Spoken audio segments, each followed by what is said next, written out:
let's talk about how to run a pump action shotgun fast. And what I mean by that, how fast and easily can I rack this slide in order to chamber a new round? How do I minimize the deficiency I have shooting a pump action versus a semi-auto?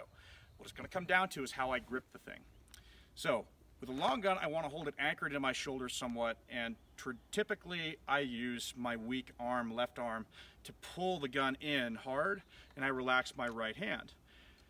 So if I do that with a shotgun, with a pump shotgun, when I fire the shell, it will move backward a little bit, allowing the slide to unlock, and then the constant set pressure is going to rack the slide basically for me.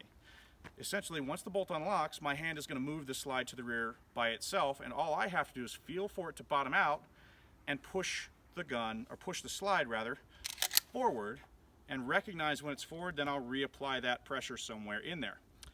So now the question is, how much do I pull it, and how hard do I need to run this gun? So there's a common school of thought that says I need to run this gun with authority as hard as I can. I'm not a super big fan, because that's not what people do who win matches with pump shotguns. They also, pro tip, control their supply of ammunition where they don't have sticky shells. So they buy ammo, use ammo, and check the ammo they put in their shotgun.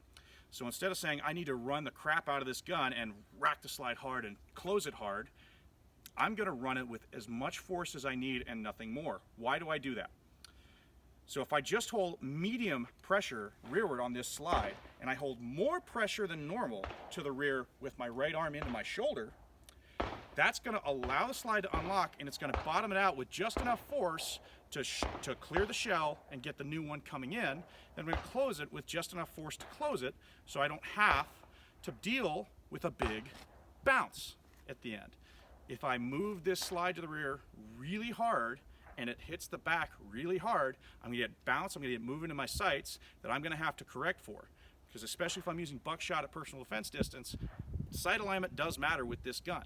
I'm going to use just enough force to bottom it out and just enough force to close it.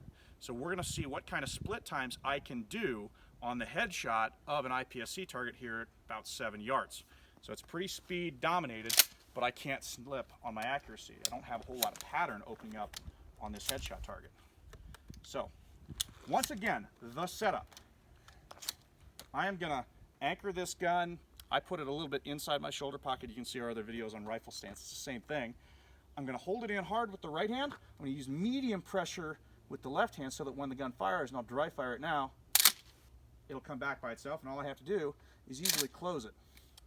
We'll put it on a timer. Let's see what our split time looks like.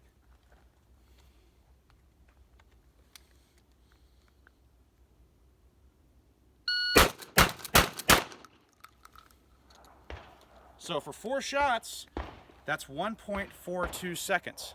And our splits, 34.30, so about 1/3 of a second to cycle, recharge, and reacquire sights.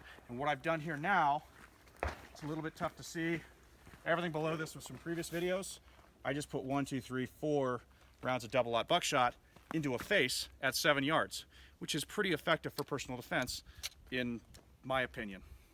So, that's the way that I grip a pump shotgun for maximum speed, balanced with the ability to aim very refined. Give it a try yourself. Let me know how it goes.